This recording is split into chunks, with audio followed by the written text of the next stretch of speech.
The role of a founder is, especially in the first 2 or 3 years, doing everything. I keep thinking back to this AI revolution is just like the Web 1.0 revolution. Every business had to become web enabled, have web presence, stuff like that. It just changed everything. And I think AI is the same exact way. MVP, you put it out there. Hopefully you found a pain point and you're solving that pain point, but you might put something out there and no one cares. It's pretty common. You think you have the best idea in the world, but investors don't care. Customers don't care.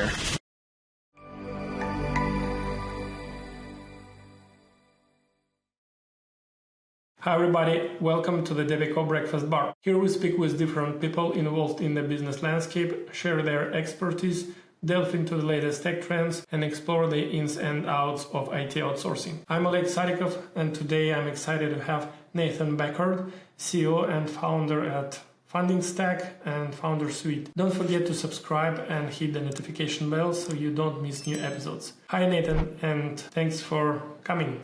Thanks for having me. Appreciate it. Let's start our podcast with a little blitz. I start a sentence and you continue.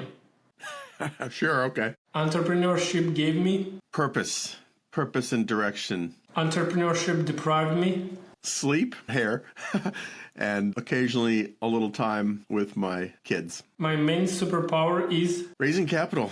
My main weakness is Staying organized. when I'm afraid I... Do yoga. What was your first entrepreneurial spark? Was there a moment you knew startups would be your world? When I was a kid, I had an entrepreneurial spark, and this is when I was like 11, 12, 13 years old. I always had some little side hustles going. One of them was I lived in Colorado, Boulder, Colorado. Just north of Colorado is a state called Wyoming. And in Wyoming, fireworks are legal. So I would have my dad take me up to Wyoming, buy $100 of fireworks, and then go sell it for $500. So big markup to other kids who wanted fireworks. Or another one is, this is going to sound so old-timey, but I'll say it anyway. I used to have this magazine called Kung Fu Magazine. And it's just like what it sounds like. It's like a magazine about kung fu and karate and martial arts. In the back, you could order nunchucks and blow dart guns and Chinese throwing stars and things like that. You know, like low-grade weapons, nothing crazy. And so I would order this stuff for other kids whose parents would not let them have it. And of course, I would charge a 200% markup because my parents would let me do this. So always had a little spark, always trying to find ways to leverage time and money to make money. That's amazing. I did the same with fireworks when I was 12-year-old kid. So love it. That's great. Similar to me. What's something you wish you had known when you were launching your first company? There's a lot I could say. I'd say, and this is very well known today, I think. There's a lot of talk about MVP and lean startup and things like that, but really listening to your target user, identifying your target user, listening to their needs, what they want, what their pain points are, how urgent their need is. Are they willing to write a check today for that, to solve that pain? Because in some of the early ventures I did, it was more, I had an idea, I want to build that idea and put it out there. So it was kind of like, the startup concepts came from my brain, not from customer demand. So that's something I would have changed. And I think that's much more common today. People are really focused on understanding the ideal customer and building around that. But back in the day, we used to just have an idea that sounded good and we'd put money and time into it. But you can waste a lot of time and money doing that. So Suite helps startups raise capital, and FundingStack supports the VCs and bankers. What inspired you to build tools for both sides of the fundraising table? All of this was pretty organic. I was spending the earlier part of my career helping companies and some venture funds raise capital, mostly startups. I worked in JP Morgan's private placement group for a little while, helping later stage companies raise capital, then came out to Silicon Valley, San Francisco, and just started helping early stage companies raise capital as fractional CFO. And, you know, it was such a messy process. It still is, believe it or not, 20 years later, it's still very messy, but it was such a messy process. We would get a startup and help them build a pitch deck and a financial model. We'd research and put together a list of investors, put it all into a fancy spreadsheet, and then we'd kind of help manage the raise. But it was always just such a mess. Even that spreadsheet gets really messy. It's hard to track, hey, where are we at with every investor? So it was just this very small light bulb that went on one day, like, why don't we build software for this? Build some actual tools for this. So that's what led to Foundersuite. And we had a few little pivots along the way, but getting to the funding stack, we started building that software platform for raising capital for startups. Did that for several years, and lots of startups have used it. We were over 100,000 startups have used our platform. But we started to get some VCs, venture capital firms, and investment bankers working in FounderSuite. And they would email us, be like, hey, I'm working with my portfolio company. I'm helping them with their fundraise. I've got 4 other portfolio companies. How do I do that in FounderSuite? And we're like, we don't have a way to do that. There's no way to run that. So that's where the other little light bulb went off. Let's build a version of this tailored around the needs of venture firms who are raising capital from LPs and helping their portfolio companies, and also for investment bankers and fundraising consultants. If you're a fundraising consultant, you're probably working with 4, 5, 6 different companies at once, helping them on their capital raise. So we built kind of an enterprise version called FundingStack for that use case. So it was all very organic. It was just, hey, people are asking for this, let's build it, which is, I think, a good way to be pulled into a market. Do you think it makes sense to raise money if you have money? That's the irony. The irony of it, if you have money, whether revenue, cash flow, whatever, it's easier to raise money. It's when you don't have any money and you're desperate. Obviously, no, this is obvious. Let's take an example. Yeah. A startup that's being built using their own money. Yeah. And would you recommend for those startups to look for investors or VCs? It depends. It's the worst answer, but that is a true answer. It always depends what's going on in the external market. How big is the market? How fast is this market developing? And what are your competitors doing? So you can look at AI firms today or ride-sharing firms several years ago. A new market kind of appears. It's big, it's fast-growing, and the competitors are growing fast. You've got to raise money. Even if you have nice revenue, cash flow, you've got to go out and raise money to compete with the other fast movers. And we saw that even with ride sharing. There were a couple, I can't even think of the names right now, but like there are a few other firms besides Uber and Lyft that didn't raise as much and they kind of just fell away. So if the market is growing really fast and your competitors are raising money, you probably have to too. But if you're any other type of startup, even though I sell software for raising capital, if you can build your business without raising money, do it. There are so many strings attached and there are downsides to raising capital. You're giving control of your business eventually to your board, to investors. In other words, you lose control as the founder the more money you raise. That's a trade-off you make. So there's a lot of downsides to raising capital. We raise capital and we're more or less acting as like a bootstrap business since then. So if you don't have to, don't. What advice would you give to non-technical founders who are looking to build a tech-based company? I think one of the things I did not do, so my little story, I had this idea, let's build software for raising capital. I started asking around, trying to find a technical co-founder. That didn't really produce any results.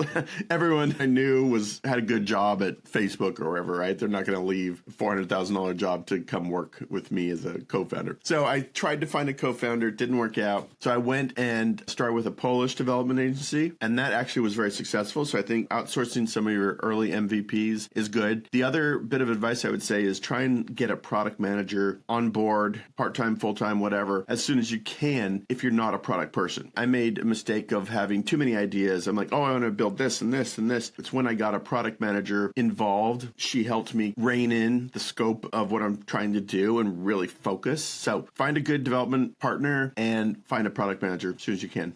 What's the biggest misconception you see founders have about building an MVP? I would say, well, it always takes longer, costs more, right? Because part of that is you underestimate what it's going to actually take to build. Part of that is also, as you're building it, getting customer feedback, you learn from your customers like, oh, we actually need this little thing too. So there's always that endless thing of like, oh, if we just add this additional feature, bell whistle. So try and fight that a little bit. But I'd say the other answer to that is, MVP, you put it out there. Hopefully you found a pain point and you're solving that pain point, but you might put something out there and no one cares. It's pretty common. You think you have the best idea in the world, but investors don't care. Customers don't care. No one's heard of you. The best idea is only in your head. Yeah. Well, and it's just, you're an unknown startup, right? No one's heard of you. No one trusts you. No one, you know what I mean? There's so many factors, there's so many headwinds in going from MVP into a company that's actually growing. So I think there's this expectation. I did this multiple times where like, we're going to do a big launch. We're going to go to this event and launch this event, and it's going to be like fireworks. Well, it's usually not. I mean, there are some products that are like that, but it's usually not. It's usually kind of starts quiet and gradually builds. Do you see AI changing the patterns of which sectors that we see mostly invest in? And if so, which sectors are seeing the most change? That's a great question. The answer is everything. I don't think there's any sector or industry that's going to be left untouched by it. I keep thinking back to this AI revolution is just like the Web 1.0 revolution. In the 90s, I was around for that. And the web became a thing. I mean, it had been around in research and universities for a while, but then it became a commercial thing. And every business had to become web enabled, have web presence, stuff like that. It just changed everything. And I think AI is the same exact way. I don't see any industry that won't be. It'd be easier to answer that. What industries won't be? I don't know. I can't think of any of them. Yeah. Solo founders often wear all the hats. What's your key advice on managing multiple roles? You do have to know where you're weak, whether it's finances, whether it's product, whether it's marketing and sales. If you're not a good salesperson, you shouldn't be doing founder-led sales, right? Now, you can learn those skills, and you should, because it's good to have a well-rounded skill set. I mentioned I'm not good at product, for example. So that was one of my key hires, finding someone that is good at product, because if I'm involved, I even tell my product manager all the time, I don't trust my design eye. So if you're asking for feedback on a mock-up or user interface or designs, I don't trust my design eye. I don't want to give too much. So I know where I'm weak. And I think that's good for founders. Now, that said, like the role of a founder is, especially in the first 2 or 3 years, doing everything. Design, development, sales, marketing, managing, recruiting, hiring, finances, taxes, renewing your certificate of corporation with Delaware, all the stuff that goes on. But just understand, if you're not a super organized person, maybe you start to think about hiring a part-time COO to handle some of that back office stuff. If you're not a product person, hiring a product manager. If you're not a salesperson, starting to build that sales team earlier. So really just understanding where you are weak or what you don't like to do. I love selling, marketing, doing podcasts with cool guys like you, interesting guys like you. That's fun, right? But that's not everyone's taste. So just know where you're weak. Are there specific regions or countries that you find particularly promising for tech talent? FounderSuite is a very global. We're based in San Francisco. I live in Marin, which is just outside San Francisco, but most of the team is based elsewhere. So we've got Polish on product side, Ukraine engineering side, Norway on sales and some marketing side. We have some Latin America on some marketing, social media side. We have one guy in India, Divyansh, who's doing a lot of our content marketing. So there's talent everywhere, right? All over the world. Yeah. All over the world. I think in terms of like technical talent, I'm a big fan of the Eastern European region, which includes all the countries you can think of. Estonia, Poland, Ukraine, like the whole Eastern Europe, I think is a really good source of talent at reasonable prices. The quality is good. I hear people using Philippine engineering. There's different language. I know Ukrainian and English are quite different languages, but I would say there's an even bigger gap sometimes between Asian languages. I know one guy that uses Vietnamese talent. He's happy with it, but obviously there's a bigger time zone gap and language gap there, which you have to accommodate. And I know a couple people that are using Latin America, namely like Colombia, Argentina development talent, and that's a little bit more aligned time zone wise. Different pros and cons of each place. So what do you think? Actually, put that back to you. Where's the best opportunities these days?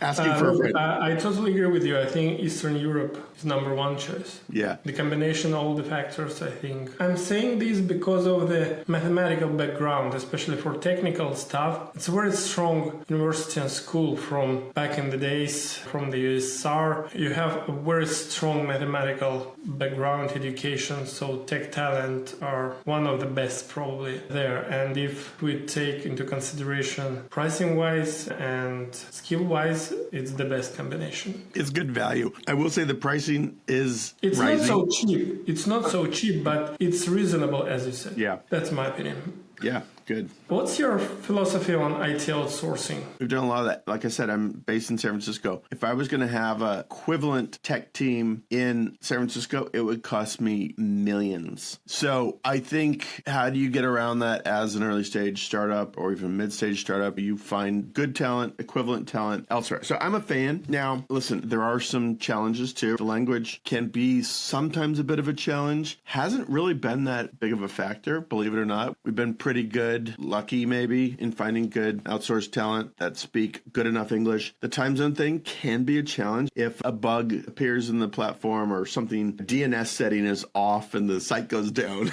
in the middle of the afternoon, that's already very late though. So like there can be some time zone challenges, but overall it's a good thing for early stage startups. I'm a believer. In your experience, what are the key factors to consider when deciding whether to outsource a particular function or project?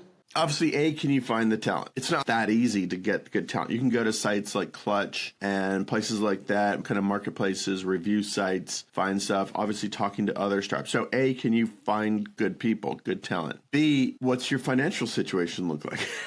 If you have just raised a lot of money, that obviously gives you more options than if you're running lean, bootstrapped, or seed round. So you have to operate within your financial realities. Establishing the chemistry and fit is a little bit tricky too. Like in my early days, I made the trip over to Poland and hung out with everyone for several days. And that was really good just to kind of look people in the eye. It's not just someone on the other side of a screen, but going out to dinner and getting exotic Polish delicacies whose names I cannot pronounce. That goes a long way. That's a good bonding thing, but that's a challenge too. And then of course, keeping people, retaining good talent, because you want the best talent you can afford, but good talent often has options. So you got to be a fun person to work with and hopefully have a good, interesting business mission, interesting products to develop. What advice would you give to smaller companies or startups considering outsourcing for the first time? I would say start small, start with some smaller project and really monitor closely. How's the communication? How's the actual process? How's the flow? I was going to say, is it coming in on time? Well, almost always there's some delays. Just because they're a week late or something, that doesn't mean you fire them. But is it generally flowing and proceeding pretty fluidly? Yeah, start small and then just scale up. Hey, let's do a small project, build a feature, build an app, build a widget. And then if that goes well, let's look at doing more. Nathan, thank you very much for your answers. I really appreciate you found time to participate in the podcast. Interesting conversation, interesting experience with the team across the world. Very nice chatting to you. Likewise, thanks for having me on. I appreciate the airtime. If you enjoy our discussion and want to stay updated on future episodes, don't forget to subscribe and hit the notification bell. That way you will not miss out on the latest insights and conversations from the Devico Breakfast Bar. See you in the next episode.